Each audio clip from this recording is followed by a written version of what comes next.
Hello friends, first of all thank you so much. आप लोगों ने मुझे इतनी सारी बेस्ट विशेस दी एंड जिनका भी हुआ है उन सभी को भी कॉन्ग्रेचुलेशंस, और जिनका नहीं हुआ डोंट लूज़ होप, ये नहीं तो कोई और एग्ज़ाम ज़रूर क्लियर होगा। आज मैं आपके साथ अपनी जर्नी शेयर करने वाली हूँ। मैंने कैसे प्रिपरेशन स्टार्ट की, मेरा एजुकेशनल बैकग्राउंड क्या है, सब कुछ।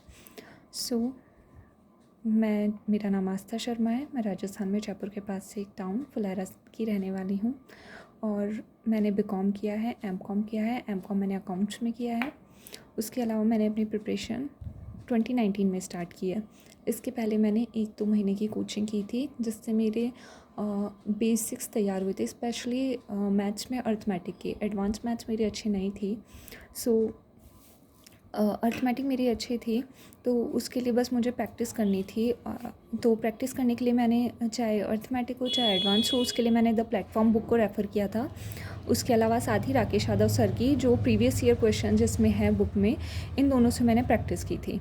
ये प्री एग्ज़ाम के लिए मैंने किया था, टियर 1 के लिए। इसके अलावा जो एडवांस मैथ्स के टॉपिक थे वो मैं रैंडमली यूट्यूब पे सर्च करके टॉपिक वाइज मुझे जिसका समझ में आता था मैं उसका पढ़ लेती थी। इसमें मैंने स्पेसिफिकली किसी टीचर को फॉलो नहीं किया।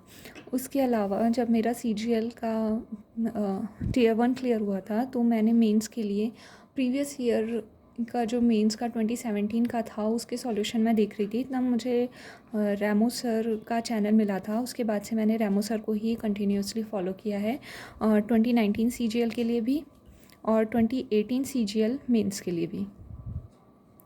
रैमो सर का चैनल है रैमो मैथ्स करके, इस पे आपको सभी सभी टॉपिक के एकदम सिस्टमेटिक तरीके से वीडियोस मिल जाएंगे आपको। सब सारे टॉपिक्स वहाँ पे आपको मिल जाएंगे। प्रीवियस ईयर पेपर्स के सॉल्यूशन भी मिल जाएंगे। मुझे रैमो सर, अगर आपको बेसिक्स अगर आपके क्लियर हैं और आपको थोड़ी डिफरेंट अप्रोच सीखनी है क्वेश्चन सॉल्व करने की, तो I would like to suggest you कि आप रैमो सर को फॉलो कीजिए। इंग्लिश के लिए हम सबकी प्रॉब्लम रहती है कि वो कैब कैसे याद करें।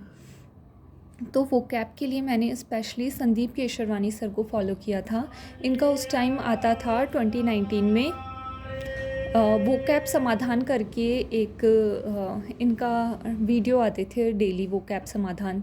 आई थिंक शायद उसमें 92 या 93 वीडियोज़ होंगे, अभी भी आपको मिल जाएंगे यूट्यूब पे। अगर आप वो कैब समाधान बाय संदीप केशरवानी सर अगर आप डालेंगे, उसके मैंने प्रॉपर नोट्स बनाए थे। वो थे ट्रिक के साथ वो कैब लर्न करना। तो उसको 1-2 बार अगर आप रिवीजन करेंगे तो आपको वो सारी वो कैब याद हो जाएगी। ऑलमोस्ट हर एक वीडियो में 25 वो कैब थी। तो इस तरीके से आपकी काफ़ी सारी वो कैब्स प्रिपेयर हो जाएगी। साथ ही एग्ज़ाम में इनमें से वो कैब ऑलमोस्ट 80% वो कैब इसमें मिल जाती है। कुछ आप एलिमिनेट करके भी आप क्वेश्चन सॉल्व कर सकते हैं अगर आपको डायरेक्टली वो कैब नहीं मिली है तो। उसके अलावा ग्रामर प्रैक्टिस के लिए भी मैंने संदीप केशरवानी सर को ही फॉलो किया था। और ग्रामर के रूल्स के लिए मैंने रेफ़र किया था प्लिंथ टू पैरामाउंट बुक को। इसमें जो ग्रामर के रूल्स दिए हुए हैं ये मैंने इसमें से पढ़े थे। साथ ही इसमें जो एक्सरसाइज में क्वेश्चंस दिए हुए हैं चैप्टर वाइज, वो सब मैंने इससे किया था, प्लिंथ टू पैरामाउंट से। और जीए के लिए ये सबको पता ही है कि ल्यूसेंट पढ़ना है, ये सबको पता होगा। इसके अलावा करंट के लिए मैंने आशीष गौतम सर को फॉलो किया था। अभी ये अड्डा 24/7 पे पढ़ा रहे हैं, आप इनको फॉलो कर सकते हैं। यहाँ से आपकी डेली करंट के साथ साथ स्टैटिक भी साथ के साथ में कवर होती है। जिस टाइप के आजकल क्वेश्चंस आ रहे हैं तो आपको करंट के साथ साथ स्टैटिक भी प्रिपेयर करना है, तो आपका ये यहाँ से हो जाएगा। उसके बाद रीज़निंग के लिए, रीज़निंग इतना पहले तो इतना ज़्यादा मतलब बैंक के लेवल का तो नहीं आता है। आप उसको मॉक टेस्ट से तैयारी कर सकते हैं। उसके लिए कुछ है, अगर आपको बिल्कुल ही बेसिक्स नहीं पता तो पहले आप यूट्यूब पे जाके आप हर एक चैप्टर या मतलब टॉपिक का आप सर्च करके फिर उसके बाद अपने आप बेसिक्स क्लियर कीजिए। उसके बाद सिर्फ आप मॉक टेस्ट से प्रैक्टिस कर लीजिए, आपका रीज़निंग कहीं नहीं जाएगा। मॉक टेस्ट जो मैंने फॉलो किया था वो था टेक्स्ट बुक का। उसके अलावा जो डेली क्विज़ेज़ होते हैं वो आप अड्डा 24/7 ऐप डाउनलोड कीजिए। इसमें आपको डेली क्विज़ मिलते रहेंगे, उसमें प्रीवियस ईयर क्वेश्चंस भी होते हैं। सो आप डेली हर सब्जेक्ट की आप उसमें प्रैक्टिस करेंगे तो प्रैक्टिस के लिए काफ़ी अच्छा है अड्डा 24/7 ऐप। इस तरीके से मैंने टीयर 1 की प्रैक्टिस की। टीयर 2 की प्रैक्टिस के लिए भी मैंने इंग्लिश के लिए मैंने किसी को फॉलो नहीं किया था फिर टीयर 2 के लिए, क्योंकि जब एक बार आप ग्रामर और वोकैब जब आप कम्प्लीटली तैयार कर लेते हैं उसके बाद सिर्फ आपको प्रैक्टिस करनी है। तो आप मॉक टेस्ट दीजिए, डेली क्विज़ेस जहाँ से भी आपको फ्री क्विज़ मिल रहे हैं, जैसे अड्डा 24/7 ऐप हो गई, टेक्स्ट बुक में भी डेली क्विज़ आते हैं, और जहाँ पे भी आपको फ्री मॉक मिल रहा है आप वहाँ से प्रैक्टिस कीजिए, PDF डाउनलोड कर लीजिए। और मैथ्स के लिए मैंने सिर्फ और सिर्फ रैमो सर को फॉलो किया था। उसके अलावा आप शुभम जैन सर को भी फॉलो कर सकते हैं,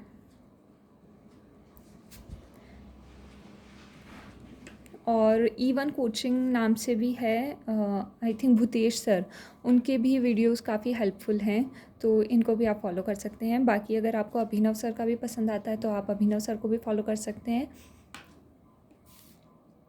सॉरी, अभिनय सर, नॉट अभिनव। इसके बाद बात करते हैं हम डिस्क्रिप्टिव की मैंने तैयारी की थी। पहले तो प्रीवियस ईयर आप ये देखिए कि प्रीवियस ईयर में कौन कौन से टॉपिक्स आए हुए हैं उनकी लिस्ट बनाइए। उसके अलावा ये यूट्यूब चैनल पे कई गेस्ट टॉपिक्स आते हैं कि ये टॉपिक आ सकते हैं, तो ऐसे करके आप लिस्ट बनाते जाइए। फिर आप कहीं से PDF डाउनलोड कर सकते हैं। मैंने PDF डाउनलोड की थी। PDF में एक बार ऐसे पढ़ लीजिए उसमें क्या क्या लिखा हुआ है, किस तरह से लिखा हुआ है। उसके बाद दृष्टि IAS, इसमें आते हैं टू द पॉइंट नोट्स। ये होता है 2 से 3 मिनट का वीडियो होता है। इसमें सिर्फ और सिर्फ इम्पॉर्टेंट पॉइंट्स बताते हैं। इसमें ऐसे पॉइंट्स मिलेंगे आपको जो आप नॉर्मल ऐसे में अगर आप कहीं से PDF डाउनलोड करके करेंगे तो उसमें नहीं मिलेंगे। आपको कुछ डिफरेंट पॉइंट्स मिल जाएंगे जो आपके ऐसे को औरों से थोड़ा डिफरेंट बनाएगा। तो आप ये टू द पॉइंट वीडियो देखिए, टू द पॉइंट जो वीडियो है ये आप देखिए, टॉपिक डालिए, उसके बाद दृष्टि IAS डाल दीजिए, आपके पास वो आ जाएगा। आप एक नोटबुक लीजिए, नोटबुक में टॉपिक वाइज सारे टॉपिक्स आप उसमें नोट कीजिए। हर एक टॉपिक का आप उसमें जो मेन पॉइंट्स है वो नोट कीजिए। उसके बाद आपको क्या करना है, उन पॉइंट्स को थोड़ा सा लर्न करना है उन पॉइंट्स को, और फिर अपनी लैंग्वेज में ऐसे लिखना है। सबसे इम्पॉर्टेंट बात ये है कि आप वर्ड लिमिट का ध्यान रखिए, साथ ही अपने ऐसे प्रैक्टिस करके आप चेक भी करवाइए। ये नहीं कि सिर्फ आप सोचें कि पढ़ने से हो जाएगा, नहीं। आपको अगर आपने 40 to 50, मैंने अराउंड 50 to 60 टॉपिक्स तैयार किए थे और मैंने सभी की प्रैक्टिस लिख के की थी, और साथ ही मैंने चेक भी करवाया था उनको। और एक नोटबुक बनाई थी जिसमें मैंने सारे टू द पॉइंट नोट्स के टॉपिक वाइज शॉर्ट नोट्स तैयार किए थे, जो आप एग्ज़ाम में जाने से पहले आप उनको रिवाइज कर सकते हैं। तो इस तरीके से आपका ऐसे अदर ऐसे से ऐसे तो सभी लिखेंगे, बट आपका थोड़ा डिफरेंट होना चाहिए, लैंग्वेज अच्छी होनी चाहिए। साथ ही आप उसमें अगर कुछ ऐसे पॉइंट्स इंक्लूड करेंगे तो वो कॉपी चेक करने वाले पे इम्पैक्ट डालेगा, तो ऑब्वियस सी बात है अच्छे मार्क्स आएंगे। लैंग्वेज मेरी थी हिंदी और मेरे को इसमें 73 मार्क्स मिले थे। 2019 वाला भी मेरा क्लियर हुआ था टीयर 1, बट मैंने टीयर 2 स्किप कर दिया था, डिस्क्रिप्टिव मैंने नहीं दिया था। इस तरीके से मैंने अपनी तैयारी की। 2019 CGL भी मैंने दिया था, मेंस भी दिया था, बट मेंस मेरा 18 नवंबर को था।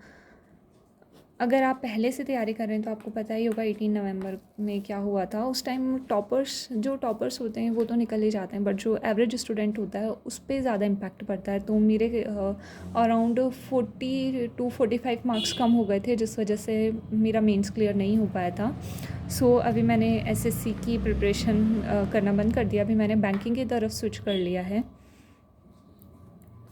सो मेरी जर्नी इतनी ही थी। आई होप अगर इससे किसी एक पर्सन को भी हेल्प मिलती है तो मुझे काफ़ी अच्छा लगेगा, और बाकी आगे की अपडेट्स मैं देती रहूँगी। अगर फिर भी आपको कोई क्वेरी हो, कुछ पूछना हो, तो आप कमेंट बॉक्स में कमेंट कर सकते हैं। Thank you.